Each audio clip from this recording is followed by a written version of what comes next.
اینٹیں پختہ ہو جائیں، اب انہیں جوڑنا ہے، سیمنٹ سبسٹنس چاہیے، وہ قرآن ہے، یہ جوڑے گا تم۔ چنانچہ یہی بات حضرت شیخ الہند مولانا محمود حسن دیوبندی اسیر مالٹا نے اپنی اسیری سے رہائی پانے کے بعد واپس جب آئے ہیں تو دیوبند میں علماء کے ایک بڑے اجتماع سے خطاب کر کے کہی۔ مولانا مفتی محمد شفیع رحمت اللہ علیہ وہ خود موجود تھے، اس میں بڑے بڑے علماء، مولانا حسین احمد مدنی رحمت اللہ علیہ، شبیر احمد عثمانی رحمت اللہ علیہ، مولانا اشرف علی تھانوی رحمت اللہ علیہ، مولانا انور شاہ کشمیری رحمت، بڑا مجمع، اور کہا حضرت شیخ الہند نے ہم نے تو اپنی اسیری کے 4 سالوں کے دوران جتنا غور کیا تو ہماری اس وقت کی امت کی زبوں حالی کے 2 سبب سامنے آئے۔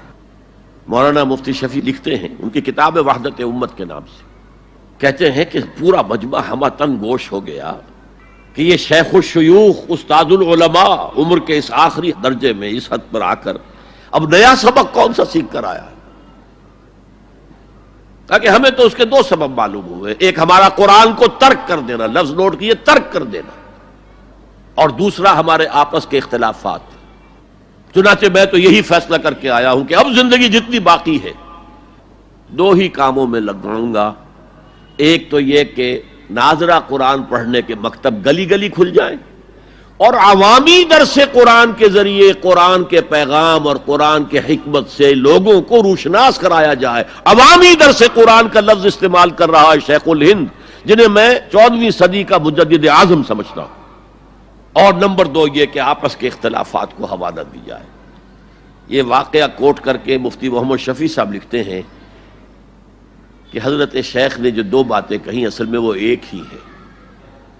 ہمارے باہمی اختلافات بھی تو اسی وجہ سے ہیں کہ ہم نے قرآن کو ترک کر دیا ہے۔ بتائیے شیخ الہند نے کیسے ترک کیا قرآن؟ مولانا مدنی نے کیسے ترک کر دیا قرآن؟ کیا مطلب اس ترک کرنے کا؟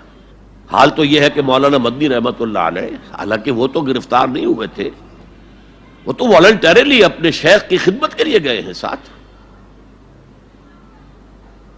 اور اس حد تک ان کی وفاداری اور ان کی خدمت گزاری کہ رمضان کا مہینہ آیا تو حضرت شیخ الہند نے حسرت کے ساتھ کہا زندگی میں یہ پہلا رمضان ہوگا کہ تراویح میں قرآن نہیں سن سکیں گے، اس لیے کہ نہ شیخ الہند حافظ تھے، نہ مولانا مدنی حافظ تھے، اور تیسرے ان کے ساتھ ایک اور تھے، ان کا میں نام بھول رہا ہوں، وہ سرحد کے پٹھانوں میں سے تھے،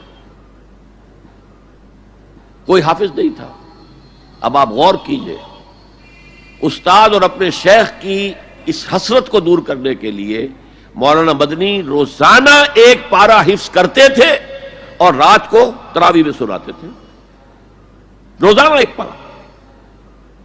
اور یہ انہونی بات نہیں ہے، جب ساری زندگی قرآن ہی سے شغف رہا ہے تو وہ ہے تو صحیح ذہن میں، اب صرف ان کے لنکس ملانے ہیں آپس میں، اور کیا ہے۔ اصل میں قرآن کو ترک کرنے کا مطلب کیا ہے؟ وہ اصل میں ایک اور بہت بڑے عالم دین کی بات سنیے آپ، مولانا سید انور شاہ کاشمیری رحمت اللہ علیہ، جو دیوبند سے آ کر آپ کے قریب میں ڈابھیل میں انہوں نے مدرسہ قائم کیا تھا۔ وہ ایک مرتبہ قادیان میں ایک جلسہ علماء کیا کرتے تھے ہر سال رد قادیانیت کے لیے، تو ایک سال اسی طرح وہاں علماء جمع تھے۔ اب جس نے یہ واقعہ بیان کیا ہے اس کا نام میرے ذہن میں اس وقت نہیں ہے، کہ میں صبح مولانا انور شاہ کاشمیری رحمت اللہ علیہ کی خدمت میں حاضر ہوا تو دیکھا کہ غم کی تصویر بنے بیٹھے ہیں، بہت اداس، غمگین۔ میں نے پوچھا حضرت کیا معاملہ ہے، کوئی خاص سبب ہے؟ فرمایا بھائی کیا سبب ہے، یہ سوچ رہا ہوں کہ اپنی زندگی عمر ضائع کر دی۔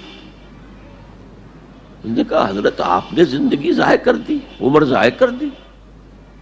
آپ نے علم، بیہقی وقت کہلاتے ہیں انور شاہ کاشمیری، جیسے امام بیہقی تھے، محدث اور فقیہ دونوں اعتبارات سے بلند، تو آپ نے پڑھنے پڑھانے میں، سیکھنے سکھانے میں ساری عمر گزار دی، تو آپ کی زندگی ضائع کیسے؟ کہنے لگے ہم نے سارا زور اسی پر رکھا کہ ثابت کر دیں کہ شافعی کی رائے صحیح نہیں ہے، ہماری رائے صحیح ہے۔ اسی کے لیے دلائل، اسی کے لیے بحثیں، اسی کے لیے لمبی چوڑی جو ہے ہمارے ہاں نشستیں منعقد ہوئیں مدارس کے اندر. حالانکہ اللہ کے ہاں یہ ہم سے سوال نہیں ہوگا. گمراہیاں طرح طرح کی پھیل رہی ہیں اور ہم ان بحثوں میں لگے ہوئے. حالانکہ زیادہ سے زیادہ یہ کہا جا سکتا ہے کہ قول اصحابنا ثواب محتمل الخطا، اور جو قول دوسروں کا ہے وہ خطا ہے محتمل الثواب. زیادہ سے زیادہ یہ کہہ سکتے ہیں ہم کہ ہمارے جو اسلاف ہیں، ہمارے جو اساتذہ ہیں، ان کا قول صحیح ہے، اگرچہ اس کے خطا ہونے کا بھی امکان ہے. ہم یہ نہیں کہہ سکتے کہ اس کے غلط ہونے کا کوئی امکان ہی نہیں، معصوم تو وہ نہیں تھے. اور قولہم ان کا جو ہمارے سامنے ہے مد مقابل ہے، اور وہ شافعی ہیں. اصل تو جو ٹکراؤ تھا وہ فقہ حنفی اور فقہ شافعی کے مابین تھا. ہم صرف یہ کہہ سکتے ہیں کہ ان کا یہ قول خطا ہے، غلطی ہے، اگرچہ احتمال موجود ہے کہ وہی صحیح ہو. اس کے سوا تو ہم کچھ نہیں کہہ سکتے. اور ہم نے اپنی ساری زندگی اس کام میں لگا دی. لیکن میں کہہ نہیں سکتا اس پر کتنے رنج اور صدمے کا اظہار کروں کہ مجدد وقت شیخ الہند رحمۃ اللہ علیہ اور بیہقی وقت مولانا انور شاہ کاشمیری رحمۃ اللہ علیہ، ان کی ان باتوں کا کوئی اثر ان کے شاگردوں نے قبول نہیں کیا. وہی روش ہے، وہی فقہی بحثیں ہیں. جب میں نے پاکستان میں تحریک خلافت کا آغاز کیا، کچھ احادیث بیان کی، اچھے علماء نے کہا کہ ڈاکٹر صاحب ہم نے تو یہ حدیثیں پہلی مرتبہ آپ سے سنی. یہ حدیثیں جو ہیں یہ ہیں کتاب الملاحم میں، اشراط الساعہ، علامات القیامہ، کتاب الفتن. اور حدیث کے ان ابواب پر تو پہنچتے پہنچتے ہم ایگزاسٹ ہو چکے ہوتے ہیں. ہماری ساری بحثیں جو ہے وہ ختم، اور وقت ختم ہو جاتا ہے ان فقہی بحثوں کے اندر. یہاں تک تو ہم پہنچتے ہی نہیں.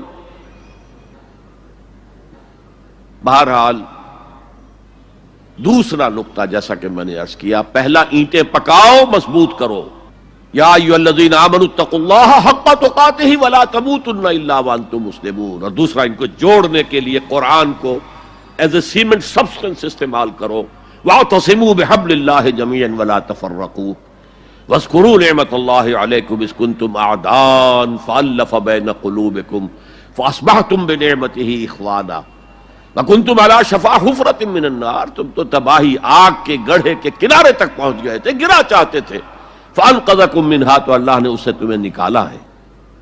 کذالک یبین اللہ لکم آیاتہ لعلکم تہتدون. اسی طرح اللہ تعالیٰ تمہارے لیے اپنی آیات کی تبیین کر رہا ہے، وضاحت کر رہا ہے، تاکہ تم ہدایت حاصل کر سکو.